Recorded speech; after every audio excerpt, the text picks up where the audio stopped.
जय हिंद दोस्तों। RP target education के यूट्यूब चैनल में आप सभी का स्वागत है। आज हम लोग देखेंगे बीए थर्ड सेमेस्टर के पेपर नंबर 2 को। पेपर नंबर 2 के अंतर्गत लेक्चर नंबर 8 देखेंगे। इसके पहले हम लोग 7 लेक्चर देख चुके हैं। दोस्तों आपको हम बता देना चाहते हैं कि जैसे बीए थर्ड सेमेस्टर के आपको पढ़ना है पेपर फर्स्ट और पेपर सेकंड। पेपर फर्स्ट है समावेशी शिक्षा और सेकंड है आपका लैंगिक भेद। तो दोस्तों पेपर नंबर सेकंड के अंतर्गत जो आज का ये टॉपिक है आप देख सकते हैं, लिंग तथा सामाजिक रचना, यानी लिंग क्या होता है तथा सामाजिक रचना क्या है, इसी से संबंधित आज का ये टॉपिक है। टॉपिक बहुत महत्वपूर्ण है दोस्तों। यहाँ पर देखेंगे कि सामाजिक संरचना में पुरुषत्व तथा स्त्रीत्व की प्रक्रिया, जेंडर शब्द का संबंध प्रांत में भाषा में लिंग अर्थात स्त्रीलिंग तथा पुल्लिंग से रहा है।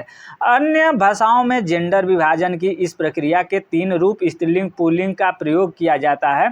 वहीं वैदिक संस्कृत में स्त्रीलिंग पुल्लिंग तथा नपुंसक लिंग का भी प्रयोग मिलता है। ठीक है, यानी कहने का मतलब ये है कि जो सामाजिक संरचना है, ठीक है, जो हमारा समाज है, सामाजिक संरचना है, इसमें 3 प्रकार के लिंग देखे जाते हैं।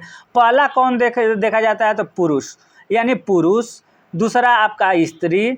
उसके बाद तीसरा नंबर पर नपुंसक देखा जाता है, नपुंसक लिंग। ठीक है, तो ये 3 जेंडर हम लोगों को सामाजिक संरचना के अंतर्गत देखे जाते हैं। इसी से संबंधित आपको आज का ये टॉपिक है। देखेंगे कि समाज तथा सामाजिक रचना का अर्थ एवं कारक, यानी समाज।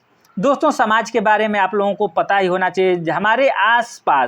हमारे आसपास का जो भी वातावरण है ये हमारा समाज कहलाता है। जैसे समाज के अंतर्गत हम जो भी सीखते हैं उसमें समाज का बहुत महत्वपूर्ण रोल होता है।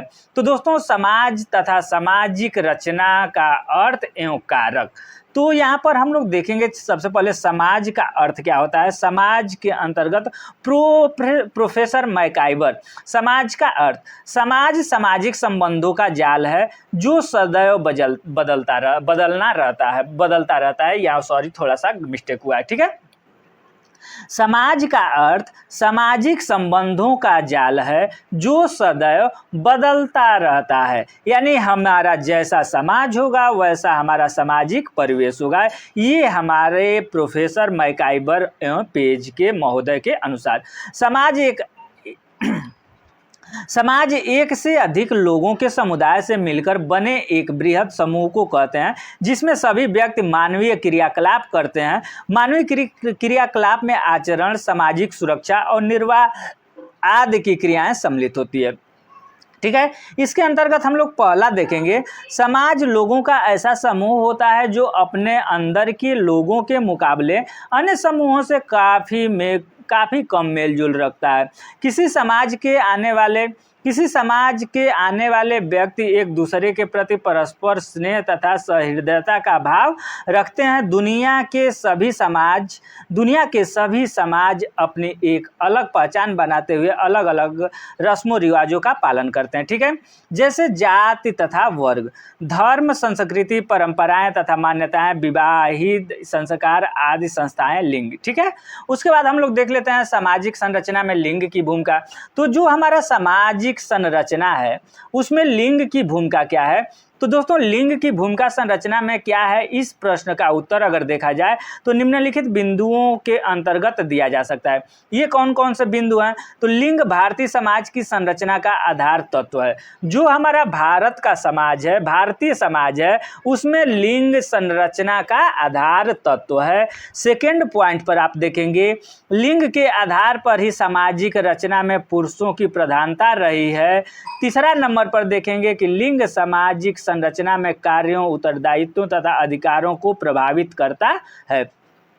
नेक्स्ट हम लोग देख लेते हैं सामाजिक रचना का महत्व। दोस्तों सामाजिक रचना का क्या महत्व है, तो सामाजिक रचना का महत्व निम्नलिखित है। ठीक है, ये कौन कौन से हैं, तो सुरक्षा हेतु महत्व, व्यक्तिगत के सर्वांगीण विकास हेतु। कहने का मतलब ये है कि सामाजिक जो संरचना है, समाज में जो संरचना किया गया है मानव से संबंधित, उसमें देखा जाए तो सुरक्षा हेतु महत्व, व्यक्तिगत के सर्वांगीण विकास हेतु महत्व, व्यक्ति के भौतिक तथा आध्यात्मिक विकास के लिए, मनुष्य की आवश्यकताओं की पूर्ति हेतु, विसंगतियों से बचने हेतु, व्यक्ति पर नियंत्रण हेतु, व्यक्ति के मूल प्रवृत्तियों के मार्गांतरीकरण तथा शोधन हेतु, उसका प्रेम, बंधुत्व, सहयोग आदि हेतु, ठीक है। आधुनिकीकरण तथा गतिशीलता हेतु, ठीक है।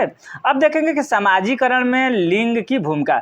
समाजीकरण जो है उसमें लिंग की क्या भूमिका है, तो हरला के अनुसार, ठीक है दोस्तों, यहाँ हरला के अनुसार देखेंगे तो सामाजिक विकास तथा अर्थ सामाजिक संबंधों में परिपक्वता प्राप्त करता है। राष्ट्र के अनुसार सहयोग करने वालों में हम की भावना का विकास और उनके साथ काम करने की क्षमता का विकास तथा संकल्प सामाजिक कहलाता है, ठीक है। उसके बाद समाजीकरण को प्रभावित करने वाले कारक, ये महत्वपूर्ण टॉपिक के अंतर्गत ये पॉइंट बहुत महत्वपूर्ण है। समाजीकरण को प्रभावित करने वाले कौन कौन से कारक हैं, इसको आप लोग अगर देख लेते हैं तो समझिए कि आप पूरा वीडियो में एकदम बिल्कुल कन्फर्म लिख जाएंगे। पहला ये आपका है समाजीकरण को प्रभावित करने के लिए वंशानुक्रम। दोस्तों वंशानुक्रम सामाजिकरण को प्रभावित करता है, शारीरिक तथा मानसिक विकास भी प्रभावित करता है, संवेगात्मक विकास करता है, परिवार करता है, आर्थिक स्थिति, ठीक है। इसके अलावा आप देखेंगे समाज, विद्यालय, अध्यापक, अन्य कारक, जैसे अन्य कारक के अंतर्गत देखेंगे तो यहाँ पर पास पड़ोस का वातावरण आ जाएगा, विद्यालय का वातावरण आ जाएगा, जनसंचार का साधन आदि आ जाएगा, शिक्षक की दृष्टिकोण और समूह या टोली, ये सारे के सारे जो आप पॉइंट देख रहे हैं ये सभी समाजीकरण को प्रभावित करते हैं। दोस्तों आपको ये वीडियो कैसा लग रहा है? अगर देखिए इस चैनल पर आपको ये टॉपिक वाइज तैयारी मिल रही है, हर एक टॉपिक अगर आपको उपलब्ध हो रहा है तो चैनल को सब्सक्राइब करके बेल आइकन को दबा लेंगे, क्योंकि इस चैनल का लक्ष्य है आपको हर एक टॉपिक को टच कराना और टॉपिक वाइज फ्री में नोट्स उपलब्ध कराना। धन्यवाद।